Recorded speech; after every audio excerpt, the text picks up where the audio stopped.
Okay, this video is for the book review of this book here, Digestive Tune-Up by Dr. John Mcdougall. This is part one. So he just covers digestive diseases of the intestinal tract in this book. It's a very good book, very easy to read. He says if you go vegan more than 3 years, or if you're pregnant or nursing, you'll probably need to take vitamin B12, a minimum of 5 micrograms a day. By the way, he took, I think, methylcobalamin. That's the same one I take, methylcobalamin. I wouldn't take anything with the word cyano in it. It took him a while to publish this book. It took him 3 years before he could find a publisher who shared his vision for the book. The medical illustrator was Howard Bartner, did a real good job. The pictures are nice. The characters are called Larry and Louise. Mcdougall says the prevention's always the preferred option. Yeah, most of these diseases are all preventable if you know what you're doing. Okay, Mcdougall says, I'm the luckiest doctor in the world because my patients regain their lost health and appearance by following the simple, cost-free, side effect-free dietary and lifestyle advice I prescribe. Yeah, that's the truth. The best treatment quite often is free. You just have to learn about it. And he says, the food you put into your body is the single most powerful factor that determines your health and well-being. And that sounds like a straightforward statement, but doctors are not trained in that at all. That would be like a shocking statement to them. Even though once you've studied it for a while, that becomes an obvious statement.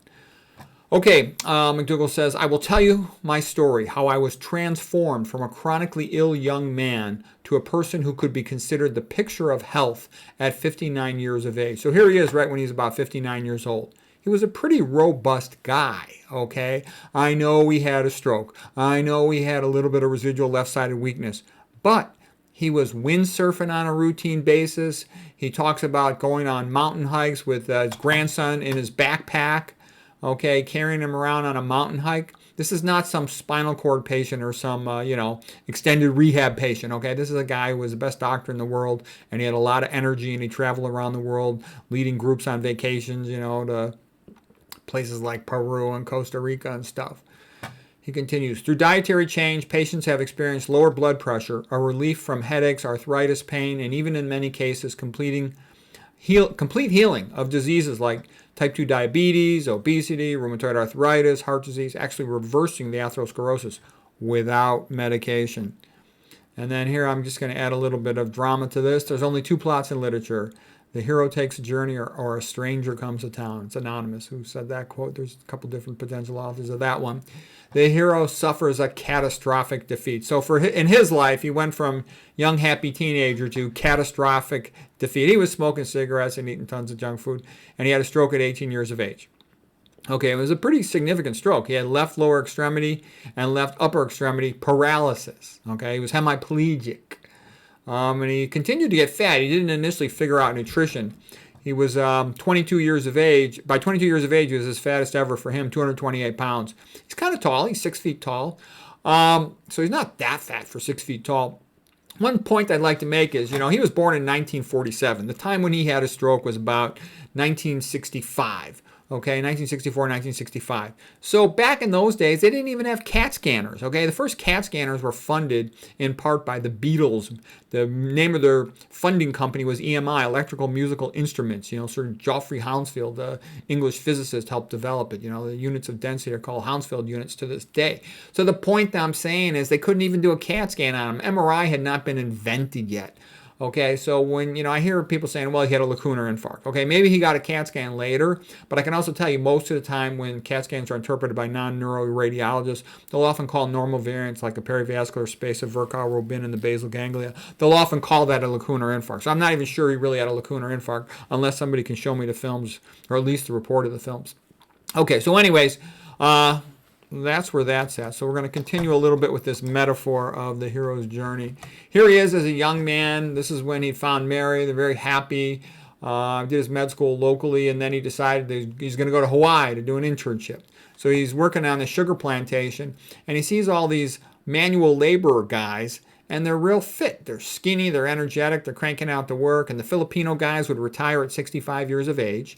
Then they go back to the Philippines, and they get themselves a young bride, like a 30-year-old woman or something, and they would have another family, and they would live into their late 80s, about 90 or so. And they were fine. There was no Viagra in those days. They were fine.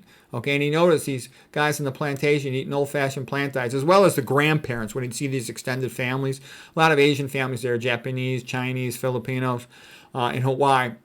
The oldest ones were still real healthy and skinny with none of the Western diseases, no diabetes, hypertension, obesity, none of that stuff, colon cancer, breast cancer, prostate cancer. But the rich people in the city in Hawaii, they were sick. So he started going to the library trying to figure this out. But he was taught the lesson because it was right there in front of him. Diet was the most important thing. And here's the hero's journey from Joseph Campbell. So, the hero initially starts out in home sweet home, the familiar world of childhood and family. And then they have to depart that to an unworld. And him, is kind of like tossed into his, despair and the abyss of having a stroke. And then he later goes to the new world and he starts to make progress in his knowledge. And then he would have, quite often, progress is not a straight linear upwards course. It is very often 2 steps up, 1 step back, 2 step up, 1 step back. He got in trouble in residency because he talked to a patient about diet and one of the head attendings got pissed off. So he had to go before his residency director, potentially risk getting kicked out of his residency. Then he gets to his hospital and everybody's pissed off at him. Nobody will send him a patient. And then I heard Doug Lyle talking about it. They were so pissed off at him for trying to make things better for patients that they even tried to cut his med-mal-pal insurance and really mess with him.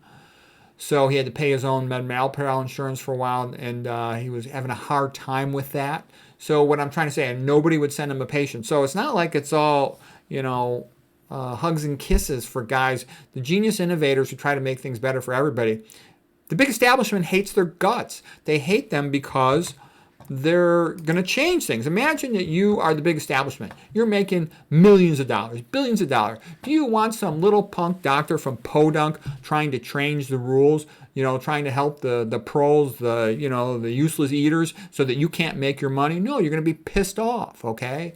So here he is, a young guy, and look, he's a pretty vigorous looking guy. He's not, a spinal cord patient in prolonged rehab, hemiplegic from a stroke or something, okay, or MS. No, he's a vigorous, brilliant young guy. Here he is, probably in his early 40s, I would predict. Okay, here he is, about early 60s, and he was he was a fantastic speaker. Yeah, his left arm's a little weakest, but look, he's got his arm up, he moves his arm, okay? He goes windsurfing, he goes mountain hiking with his kid and his grandson in his backpack, okay? He's not that frail. He did have something about 10 years ago. There was, he had a bad fall with a pelvis fracture, and then he also had his house burned down, and he almost died. And so that left him kind of a little bit frail and debilitated with that. But what I want to tell you, I'm going to guess he's about 70 here. I don't know for sure. And here he is, his most recent picture. This is just from, within the last month or so. Look at his face, totally alert and with it. And the reason that's an important statement is anybody who's got experience taking care of real patients in the real world knows this. Most of them are mentally slow, okay? I have internal medicine friends, and they tell me every single one of their patients over 60 is cognitively slow. Because the SAD diet, the standard American diet, it plugs up all the arteries. It plugs up the arteries in the brain, so they're mentally slow. Okay, it plugs up the arteries in the eye, so their vision's going. It plugs up the artery in the ear, so their hearing loss. It plugs up the arteries in the Johnson, so they're impotent. It plugs up the arteries in the heart, so they don't got a whole lot of energy for that purpose either. They're going into congestive heart failure, a lot of them, atrial fibrillation, stents, cabbage, and all this stuff because they don't know about the vegan diet. Okay. So now the hero in another world did his internship at Queens Medical Center, Honolulu, Hawaii. He had right lower quadrant pain. And back in those days, hey, you got right lower quadrant pain, they do an exploratory laparotomy, X-lap. And the appendix was normal, but they go, oh, well, we're in here, we might as well remove it anyways. Great, you end up with adhesions. Okay, so then I talked to you about how the old folks who were eating the old-fashioned diet were very healthy compared to the young folks becoming westernized, eating more meat, dairy, and oils. And he started to realize it's actually strange that medicine never talks about nutrition, that he'd never learned about it. And the more he learned about medicine and the importance of nutrition, the more it became impossible for him. He said it was impossible for me to practice medicine the way I'd been taught. I decided I would be a different kind of doctor. So there it is. The hero makes an oath that he's going to be different. He's not just going to be a conformist weasel and take the easy way out and just, sell drugs. He's going to try to actually really help the pros. Okay, he said that he wanted to be a doctor who would empower his patients with the knowledge and ability to truly be well. And then he started to, look around at epidemiology. He said, look around the world, and you notice that the trimmest, healthiest, most youthful people live on plant-based, high-carbohydrate diets. He said the Asians, they follow diets based on rice with vegetables. Chinese before 1970, 1 billion out of 1 billion are skinny, almost zero type 2 diabetes, obesity, autoimmune disease, coronary artery disease. He says you go to Peru, trim people, they eat mostly potatoes. White rice and potatoes both got 1% of calories from fat. You go to rural Mexico, and they live primarily on corn and beans, like the Tarahumara, super healthy. You can run 100 miles and do it in a day. Then you go to Africa, and people thrive on millet and beans. It's like a grain millet. You can make a cereal out of it. In New Guinea, sweet potatoes are the mainstay. People in New Guinea are eating 93% of their calories from sweet potatoes back in the day, and when they were real healthy and thin. In the Middle East, chickpeas and rice are dietary staples. So wherever they're eating starch-based diets, high in carbohydrates, low in fat, low in animal foods, the people are skinny and healthy. Wherever they're westernized, they're fat and sick. And so he says it's not the exercise. Because even the people who have sedentary jobs and hardly exercise, when they eat these types of diets, they're skinny and healthy. And Caldwell Esselstyn in his book, Preventing versus Heart Disease, he says he didn't even tell his patients to exercise at all. And the reason is, he says, I didn't want to overtax their willpower resources because I didn't want to overwhelm them. He says as long as they ate correctly, they're fine. So don't get me wrong, it's good to exercise. You want to optimize things, you want to exercise. But to keep your coronaries clean, you don't have to exercise that much. Diet's, like 10 times more important than exercise, even though exercise is good. Okay, then he says it's not genetic, because whenever people from any of these places migrate to the United States and start eating a westernized diet, they become fat, sick, and stupid just like everybody else.